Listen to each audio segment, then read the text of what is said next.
belajar dari yang terkecil sehingga mampu merangkai kehidupan dari nutfah jadi alaqah, alaqah jadi mudghah, dari titik jadi garis, dari garis jadi tulisan. Tapi jangan sombong karena asal diri kita itu dari sesuatu yang bahkan tidak ada nilainya, gitu ya. Kemudian apalagi memulai sesuatu dari yang kecil harus dengan membaca. Aktivitas harus dilakukan dengan teratur, terskema dengan baik, ada target, ada perencanaan. Manusia di dalam Al-Quran setidaknya disebut dengan 5 nama. Berapa nama? 5. Pancanama 5 nama, Pancasila 5 sila, Pancadharma 5 dharma. Baik ya. 5 ini satu Bashar. Nama pertama Bashar, untuk menunjukkan sifat manusia yang memiliki nafsu sekaligus cara mengendalikannya. Makan itu basyariyah. Ya, qul innama ana basyarum mithlukum. Saya manusia seperti kalian. Ya, kata Nabi. Katakan, Allah sampaikan melalui Nabi, katakan saya manusia seperti kalian, makan juga, minum juga. Ya. Maksudnya kalaupun ada keistimewaan itu adalah pelengkap kenabian. Jangan dinaikkan dari status nabi dan rasul menjadi sesuatu di luar kewajaran. Jelas? Baik. Apalagi misalnya berpasangan, laki-laki berpasangan dengan perempuan, menikah, itu sifat manusia, manusiawi, makanya basyariyah. Ya, basyariyah. Wala tubanshiruhunna wa antum akifuna fil masajid. Jangan bergaul suami istri kalau sedang bertekad i'tikaf. Ya, bertekad i'tikaf. Makanya kosnya pindah ke masjid in the kos. Mampir ke rumah jadi in the hoy. Ya. Nah, jadi bashar, basyariyah. Satu disebutkan 35 kali dalam Al-Quran. Itu bashar. Ada bentuk dual, muthanna, sekali aja disebutkan. Basyaraini sekali dalam Al-Quran. Nah, siapa yang tahu? Basyaraini sekali dalam Al-Quran. Siapa yang tahu ayatnya? Angkat tangan. Ya, COVID. Habis di tulisan belakangnya kalau main bola COVID-19, jadi saya ingatnya COVID aja tuh. Henry, oh, kasih mic-nya, kasih. Nah ini, nggak usah ditiup, nggak panas, langsung aja.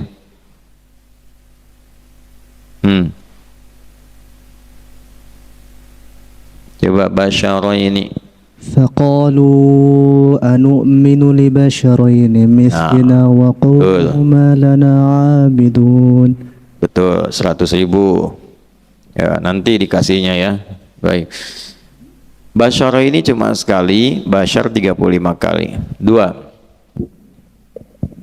ins, apa? Ins, ya ma'syaral jinni wal ins wa ma khalaqtul jinna wal ins. Siapa yang bisa bacakan yang wa ma khalaqtul jinna wal ins? Coba angkat tangan. Ya, Tariq. Ayo coba kasih mic-nya. Tariq baca. Sudah nyala, udah hijau. A'udzu billahi minasyaitonir rajim. Wa ma khalaqatul jinna wal insa illa liya'budun. Bagus. Surat apa itu? Az-Zariyat. Az-Zariyat. Di atas, di bawah posisinya? Atas. Atasnya kanan atau kiri? Kanan. Bagus. Itu Az-Zariyat ayat 56. Ya. Ins disebutkan 18 kali dalam Al-Quran. Dipasangkan dengan jin untuk menunjukkan satu penampakan. Ins itu arti pertamanya tampak, kelihatan jelas. Makanya lawannya jin, tersembunyi, tidak kelihatan, tidak jelas. Ya, jadi jin itu fitrahnya tersembunyi, nggak nampak. Kalau ada jin melakukan penampakan, itu jin yang nggak jelas. Jin sedang punya masalah. Jin yang sedang bergeser dari fitrah. Sama dengan manusia. Manusia itu fitrahnya tampak. Jadi kalau ada manusia sembunyi-sembunyi, itu berarti sedang menjadi, bukan, ya, sedang menjadikan dirinya bermasalah, tidak jelas, keluar dari fitrah. Ya, ketemu teman dari jauh, begitu ngelihat kita langsung sembunyi, nah itu berarti sedang punya masalah. Gitu. Masuk kelas sembunyi-sembunyi, ah berarti ada sedang punya masalah.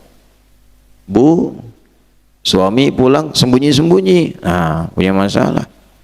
Pak, istri ngetik handphone sembunyi-sembunyi, ah perlu dicurigai itu, ada masalah. Manusia itu tampak, jin tersembunyi. Kedua, lembut. Ya, ins itu seakar dengan kata al-anusah, yang lembut. Lembut, pemiliknya disebut anis, lembut. Ya, lembut, sopan. Lawannya jin, kasar, tidak sopan. Makanya kalaupun ada manusia kemasukan jin, itu nggak ada yang sopan.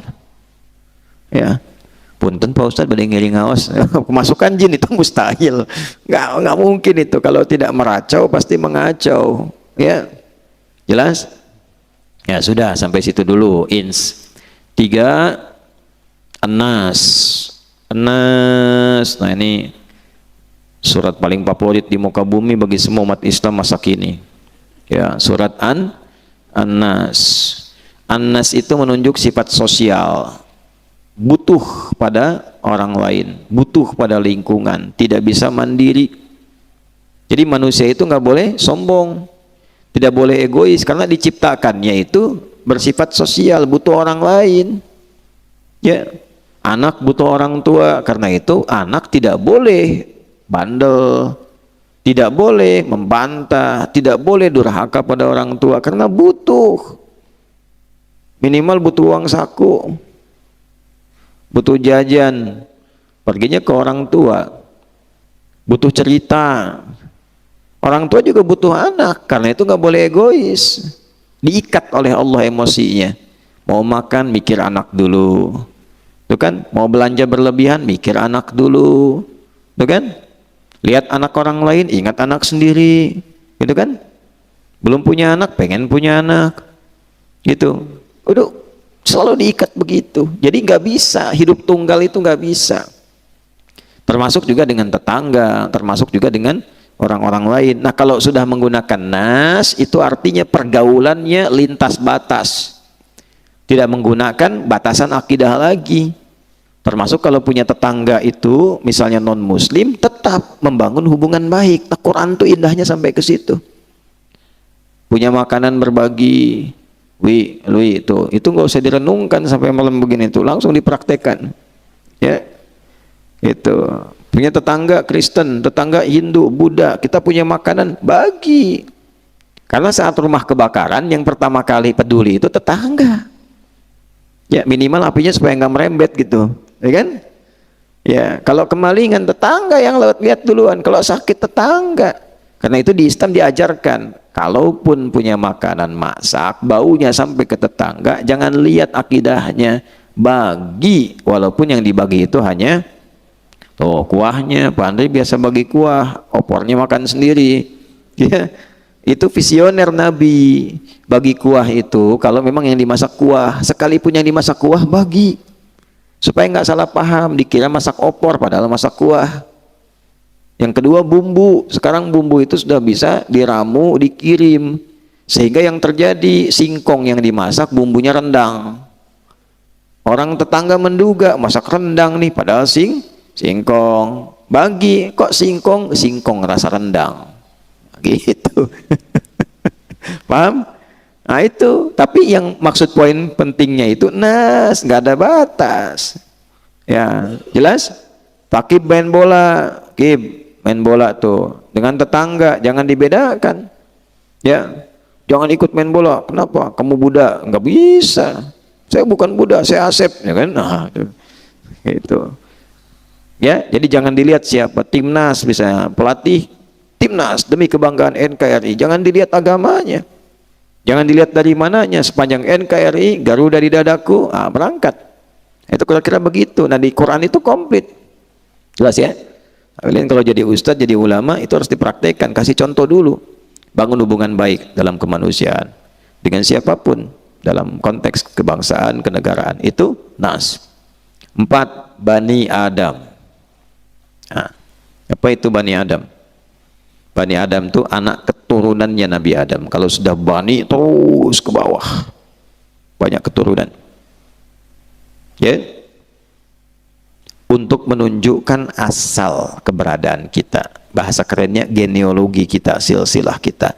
Bahwa semua manusia itu tersambungnya ke Nabi Adam. Aktivitasnya sama, 7 hari dalam sepekan. Bani Adam disebutkan 7 kali dalam Al-Quran. Paling banyak di Al-A'raf. Ya, seperti Quran surah 7 ayat 31 itu, ya Bani Adam khudhu zinatakum 'inda kulli masjid. Jadi kalau kita diurut-urut semua keturunan Nabi ini, Nabi Adam. Gitu, ya. Sampai ke Nabi Adam semua. Memang kadang sebagian manusia suka berpikir aneh-aneh. Allah sudah katakan kamu keturunan Nabi Adam, dibantah, bukan ya Allah. Ini mah keturunan kera, ya silakan aja kalau pengen ya. Maka bikin teori, kan? Karena ada yang namanya Charles Darwin tuh ya, menunjukkan sebuah riset bahwa manusia berasal dari kera. Ya kalau Anda dari kera nggak apa-apa, silakan aja. Kalau kita dari manusia juga, ya. Mengacunya kemana? Nabi Adam. Jadi Allah sudah muliakan kita. Kita jangan merendahkan diri sendiri. Nah yang kelima, itulah al-insan. Insan. Setidaknya 67 kali kurang lebih disebutkan dalam Al-Quran. Dan ini nama yang akan melekatkan pada diri kita antara dosa dan pahala. Nama yang akan melekatkan pada diri kita antara kemuliaan dan kehinaan. Insan. Baik. Saat Al-Quran diturunkan, diajarkan pakai insan. Kasih Allah dilekatkan pakai insan. Dicipta pertama pakai insan. Ar-Rahman 'allamal Quran. Khalaqal insan. Bukan ins, bukan bashar, bukan nas, bukan Bani Adam. Insan. Jelas? Nah, apa itu insan? Al-insan itu nama bagi manusia yang menunjuk totalitas aktivitasnya. Maksudnya semua kegiatan yang dikerjakan dari bangun tidur sampai tidur lagi. Ya. Bangun tidur, tidur lagi. Habis tidur, tidur lagi. Tidur, tidur lagi. Nah, itu insan. Ya. Aktivitas dari bangun tidur sampai tidur lagi. Bangun tidur, mandi, berpakaian, makan, kerja. Ya, semuanya itu insan namanya. Nah, dari pekerjaan itu kita dihisab.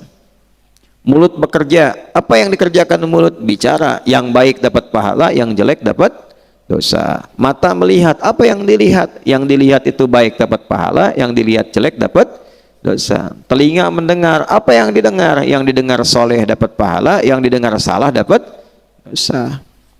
Sampai ujung kaki. Nah, kalau sudah baik ujung kepala sampai ujung kaki, jadi ibad, dilekatkanlah dengan sifat Rahman. Rahman dilekatkan dengan insan. Ar-Rahman 'allamal Quran khalaqal insan. Hamba yang mendekat pada Rahman disebut ibadur Rahman. Maka muncul di surat Al-Furqan, wa ibadur rahmanil ladzina yamshuna 'alal ardi hauna wa idza khatabahumul jahiluna qalu salama. Insan sekali lagi menunjuk pada manusia yang beraktivitas. Nah, inilah mukjizat Al-Quran. Kenapa Iqra disandingkan dengan insan? Tidak dengan kata nas, tidak dengan bashar, tidak dengan ins. Itulah kedalaman Al-Quran. Kalau pengen beraktivitas apapun, mulai dengan baca. Supaya aktivitasnya mudah. Mau kerja apapun, dimulai dengan membaca. Baca situasi, baca referensi, baca pergaulan, baca arah, baca peta, supaya tidak nyasar. Ya, itulah dahsyatnya Al-Quran itu begitu. Bahasa kerennya, diksinya begitu presisi. Oh. Pilihan katanya itu begitu akurat. Pakai insan. Ya, nanti kalau kita menemukan kata insan, termasuk nanti dari satu surah khusus, surah ke-76, namanya Al-Insan. Ya, Ini menunjukkan tentang manajemen aktivitas di dalam Al-Quran. Tata, gimana caranya dari bangun tidur sampai tidur lagi. Untuk itu, kita hanya akan menemukan di dalam Islam. Ini sebagai rasa syukur kita. Wa amma bi ni'mati rabbika fahaddits, ya, diungkap. Silahkan kalau tidak percaya dicari bandingannya, komparasinya di tuntunan semua kitab-kitab yang ada di muka bumi. Tidak ada satupun yang membimbing manusia cara beraktivitas dari bangun tidur sampai tidur lagi, dari yang paling sederhana sampai yang paling kompleks, kecuali dalam Islam. Kita baru bangun sudah diatur, diberikan pedoman bagaimana cara bangun tidur yang baik. Ya, kita temukan misalnya di riwayat Abu Daud nomor hadis 1367 dari Ibnu Abbas radhiyallahu taala anhuma. Beliau melihat mengamati aktivitas Nabi yang mencontohkan cara bangun tidur. Kana an-nabiyyu sallallahu alaihi wasallam idza istayqadha min naumihi fajalasa wa masaha bi yadihi min athari naumihi faqara khawatim ali Imran fadhahaba ila shinin mu'allaqa fatawadda. Adalah kebiasaan Nabi sallallahu alaihi wasallam kalau bangun tidur duduk terlebih dahulu, menenangkan diri supaya sadar, kemudian darah mengalir dengan baik. Ya, jangan bangun tidur walaupun kaget jangan langsung berlari, pasti nabrak tembok. Ya, pusing, duduk dulu. Wa masaha bi yadihi min athari naumi, kemudian bersihkan, hilangkan bekas ngantuknya dulu dengan tangan yang dinilai bersih, tuh detil. Sebab ada hadis lain, kalau bangun merasa tangan itu kotor, gitu kan, cuci tangan, karena engkau tidak tahu kemana tangan itu berkelana saat tidur. Ya, nah itu.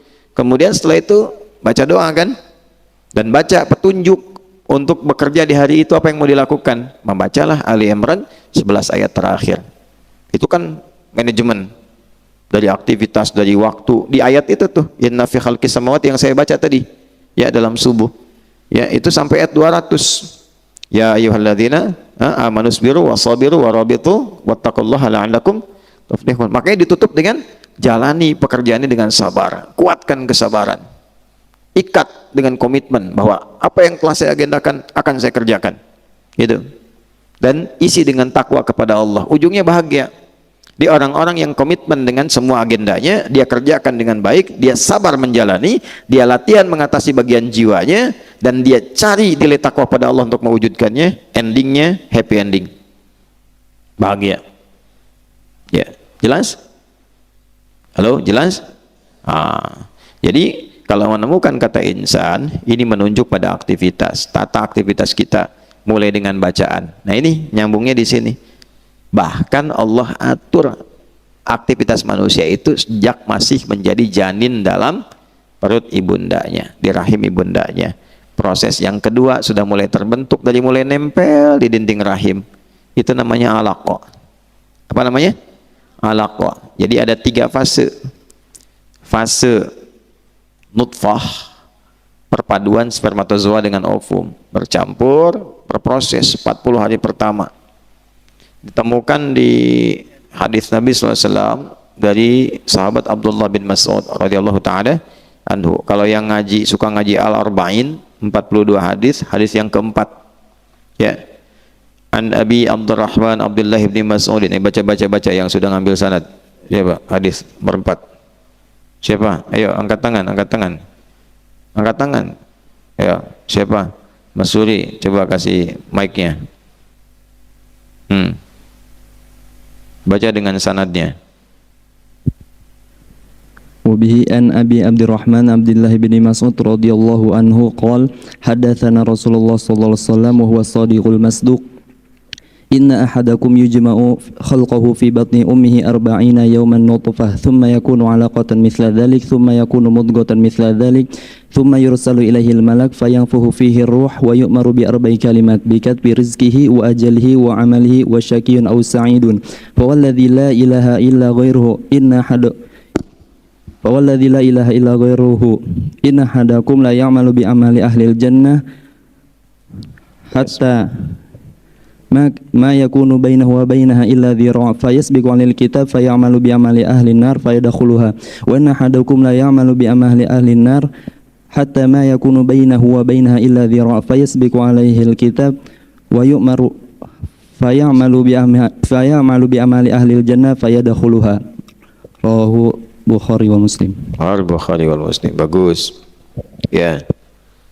Intinya hadis itu bermula menjelaskan aktivitas manusia sejak dalam kandungan sampai meninggal, sampai dihisab. Nah, itulah insan. Itulah insan. Jadi 40 hari pertama baru berproses spermatozoa dengan ovum. Unsur laki-laki, unsur perempuan bercampur. Eksianya bergabung, proses 40 hari pertama. 40 hari kedua mulai berbentuk zigot. Ya, yang mulai berproses di dalam rahim. Itu alaqah namanya. Nah, ini alaqah. Iqra bismi rabbikal ladzi khalaq. Khalaqal insana min alaq. Ya. Kemudian setelah itu baru berbentuk keratan daging seperti daging kunyahan itu. Namanya mudghah. Mulai tumbuh, mulai berkembang, baru ditiupkan ruh. Fayursalu ilaihil malak fayanfukhu fihi ruh. Diutus malaikat, perintahkan oleh Allah malaikat. Nah, tiupkan roh, ditiupkan. Jadi 40 kali 3 berapa? 120. Sebulan rata-rata berapa hari?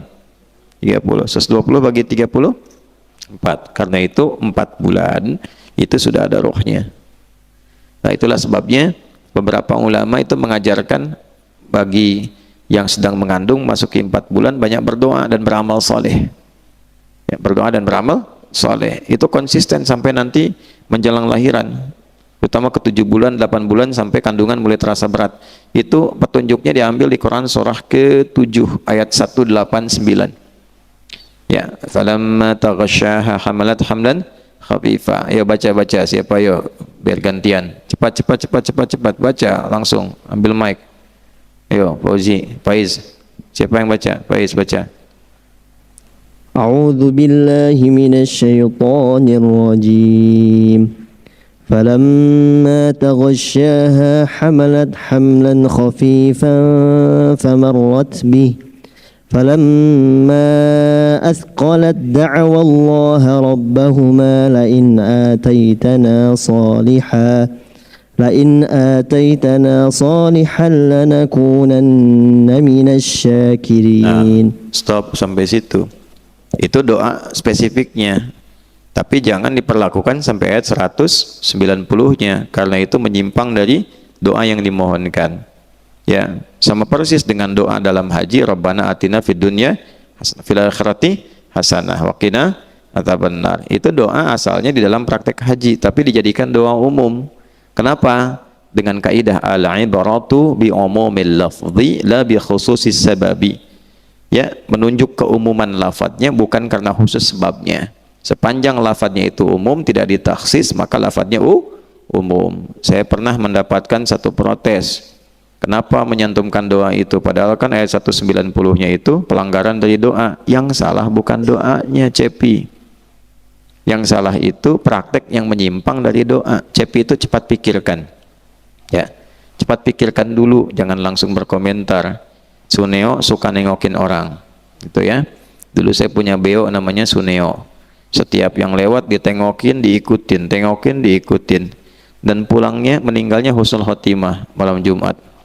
Gitu, karena petugas yang memberi makan langsung ngasih jangkrik 10, ya kasih 1 suara, 2 suara, 3 jangkrik bos, 10 meninggal. Jadi burung dua-duanya itu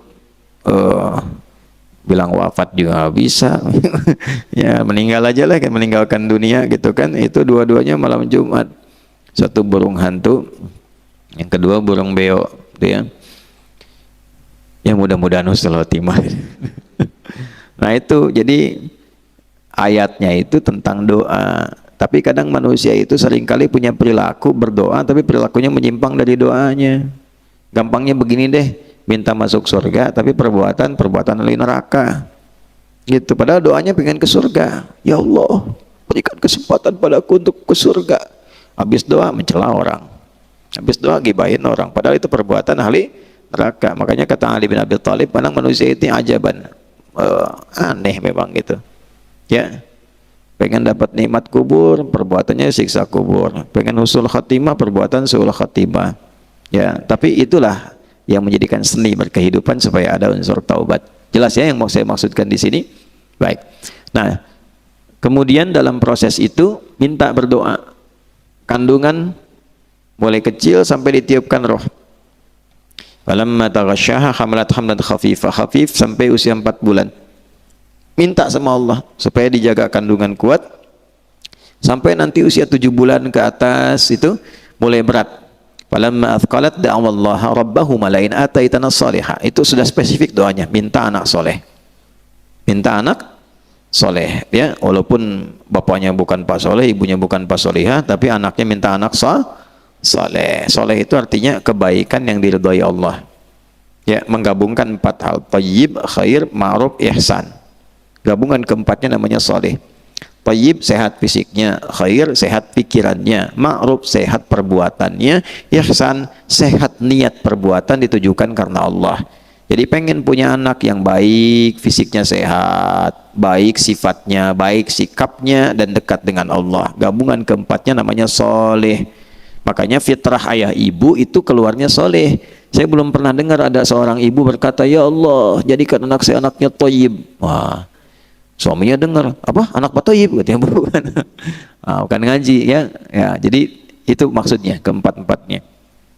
Nah, min alaq, manusia diciptakan, insan itu prosesnya dari alaq. Alaq itu sudah Allah atur.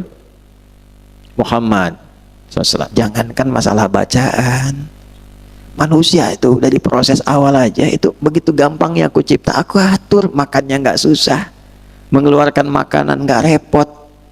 Ya, kenapa ingin membaca jadi repot? Giri gitu kan. Mencipta kamu aja begitu mudah, rezeki kamu nggak repot, kenapa nulis skripsi jadi repot? Gitu ya, baca, tambahin semangat. Itu cara baca Qurannya begitu. Kalau kita bacanya begitu, makin semangat hidup. Ya, sebaliknya mafhum mukhalafahnya dibalik. Kenapa sombong? Kamu itu kan cuman alak, zigot yang nempel-nempel awalnya. Kok sekarang jadi merasa sombong? Dari nggak ada jadi ada, dari air yang terpancar, airnya yang kotor, yang hina, ya, yang dicuci, dibuang, dibersihkan, bau, nggak pengen nempel. Kamu tuh, ya, makhluk yang tadinya bau, gitu, ya, sekarang dibuat jadi bagus. Kenapa kemudian jadi sombong? Makanya orang kalau sombong tuh bau, ya, kalau ria itu bau. Paham tidak? Tidak paham juga. Ya, orang nggak enak, nggak sedap, bau itu nggak enak, nggak sedap. Ya, bau dalam bahasa Sunda ya. Kalau bahasa Indonesia masih netral, bau harum, bau wangi. Ya, kalau orang Sunda nyebut bau itu artinya kotor. Ya, kotor, nggak enak. Mencela itu nggak enak, nggak asik. Ya, bikin hoax itu nggak asik, nggak enak. Jelas? Nah, gitu ngajinya begitu. Ya, mimma'in mahin, gitu kan? Kamu tuh dari sesuatu yang terpancar, baunya juga nggak nyaman, nggak enak dan sebagainya, tapi oleh Allah didesain menjadi bagus. Ya, ahsanit takwim dan seterusnya. Musawwir, ya. Apa ayatnya yang ada sifat musawwir di dalamnya?